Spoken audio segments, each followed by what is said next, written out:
बोलिए रामायण मैया की जय। पुण्यात्मा पवित्र साधु उसकी सेवा करते हैं और सब मनोरथ पाते हैं। वेद और पुराणों के समूह भाट हैं जो उसके निर्मल गुण गणों का बखान करते हैं।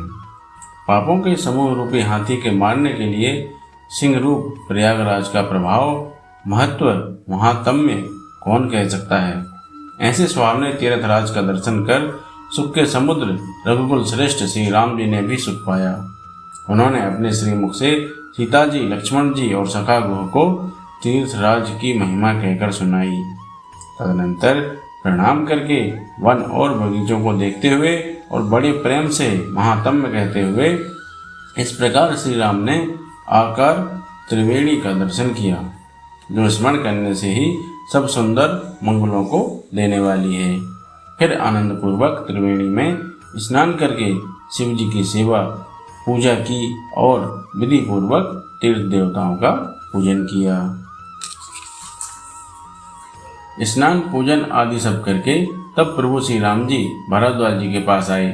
उन्हें दंडवत करते हुए ही मुनि ने हृदय से लगा लिया। मुनि के मन का आनंद कुछ कहा नहीं जाता, मानो उन्हें ब्रह्मानंद की राशि मिल गई हो। मुनीश्वर भारद्वाज जी ने आशीर्वाद दिया। उनके हृदय में ऐसा जानकर अत्यंत आनंद हुआ कि आज विधाता ने श्री सीता जी और लक्ष्मण जी सहित प्रभु श्री रामचंद्र जी के दर्शन कराकर मानो हमारे संपूर्ण पुण्यों के फल को लाकर आंखों के सामने कर दिया। कुशल पूछकर मुनिराज ने उनको आसन दिए और प्रेम सहित पूजन करके उन्हें संतुष्ट कर दिया। फिर मानो अमृत के ही बने हों ऐसे अच्छे अच्छे कंद मूल फल और अंकुर लाकर दिए।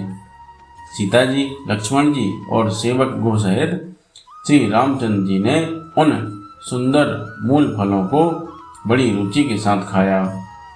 थकावट दूर होने से श्री राम जी सुखी हो गए।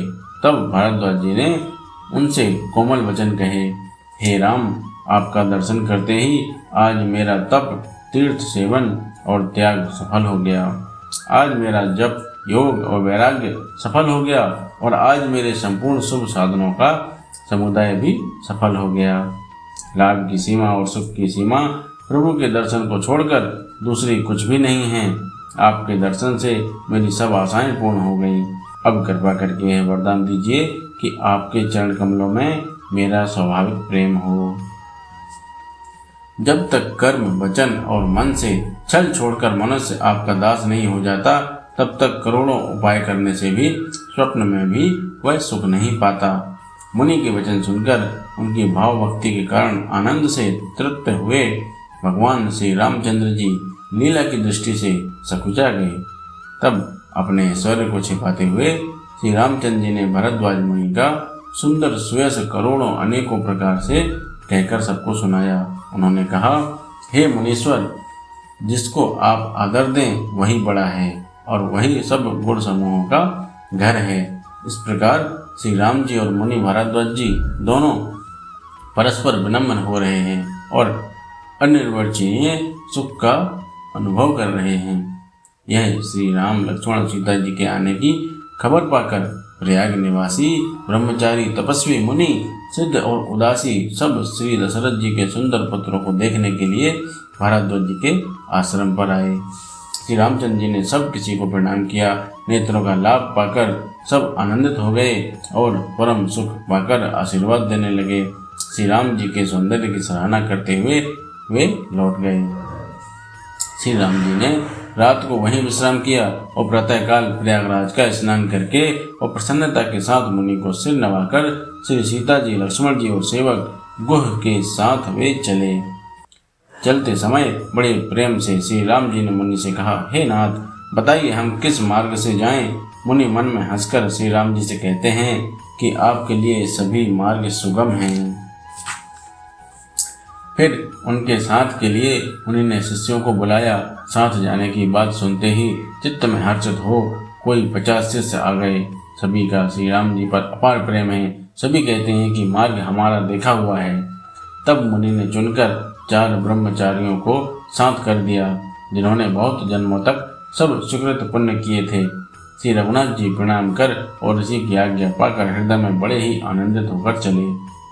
जब वे किसी गांव के पास होकर निकलते हैं तब स्त्री पुरुष दौड़कर उनके रूप को देखने लगते हैं। जन्म का फल पाकर वे सदा के अनाथ सनाथ हो जाते हैं और मन को नाथ के साथ भेजकर शरीर से साथ न रहने के कारण दुखी होकर लौट जाते हैं। तदनंतर श्री राम जी ने विनती करके चारों ब्रह्मचारियों को विदा किया। वे मनचाही वस्तु अनन्य भक्ति पाकर लौटे। यमुना जी के पार उतरकर सबने यमुना जी के जल में स्नान किया, जो श्री रामचंद्र जी के शरीर के समान ही श्याम रंग का था। यमुना जी के किनारे पर रहने वाले स्त्री पुरुष यह सुनकर कि निषाद के साथ दो परम सुंदर सुकुमार नवयुवक और एक परम सुंदरी स्त्री आ रही हैं, सब अपना अपना काम छोड़कर दौड़े और लक्ष्मण जी, श्री राम जी और सीता जी का सौंदर्य देखकर अपने भाग की बड़ाई करने लगे। उनके मन में परिचय जानने की बहुत सी लालसाएं भरी हैं, पर वे नाम गांव पूछते सकुचाते हैं। उन लोगों में जो वयोवृद्ध और चतुर थे, उन्होंने युक्ति से श्री रामचंद्र जी को पहचान लिया। उन्होंने सब कथा सब लोगों को सुनाई कि पिता की आज्ञा पाकर ये वन को चले हैं। यह सुनकर सब लोग दुखित हो पछता रहे हैं कि रानी और राजा ने अच्छा नहीं किया। उसी अवसर पर वहाँ एक तपस्वी आया, जो तेज का पुंज, छोटी अवस्था का और सुंदर था। उसकी गति कवि नहीं जानते, अथवा वह कवि था जो अपना परिचय नहीं देना चाहता। वह वैरागी के वेश में था और मन वचन तथा कर्म से श्री रामचंद्र जी का प्रेमी था। इस तेज पुंज तापस के प्रसंग को कुछ टीकाकार छिपक मानते हैं और कुछ लोगों के देखने में यह अप्रासंगिक और ऊपर से जोड़ा हुआ थोड़ा सा जान भी पड़ता है, परंतु यह सभी प्राचीन कृतियों में है। गोसाई जी अलौकिक अनुभवी पुरुष थे। पता नहीं यहाँ किस प्रसंग के रखने में क्या रहस्य है, परंतु यह छिपक तो नहीं है। इस तापस को जब कभी अलिखित गति कहते हैं, तब निश्चय पूर्वक कौन कह सकता है। हमारी समझ से ये तापस या तो श्री हनुमान जी थे अथवा ध्यानस्थ तुलसीदास जी। अपने इष्ट देव को पहचानकर उसके नेत्रों में जल भर आया और शरीर पुलकित हो गया। वह दंड की भांति पृथ्वी पर गिर पड़ा। उसकी प्रेम विहल दशा का वर्णन नहीं किया जा सकता। श्री राम जी ने प्रेम पूर्वक पुलकित होकर उसको हृदय से लगा लिया। उसे इतना आनंद हुआ मानो कोई महादरिद्री मनुष्य पारस पा गया हो। सब कोई देखने वाले कहने लगे कि मानो प्रेम और परमार्थ परम तत्व दोनों शरीर धारण करके मिल रहे हैं। फिर वह लक्ष्मण जी के चरणों में लगा। उन्होंने प्रेम से उमंग कर उसको उठा लिया। फिर उसने सीता जी को चरण धूलि अपने सिर पर धारण किया। माता सीता जी ने भी उसको अपना छोटा बच्चा जानकर आशीर्वाद दिया। फिर निषाद राज ने उसको दंडवत की। श्री रामचंद्र जी का प्रेमी जानकर वह उस निषाद से आनंदित होकर मिला।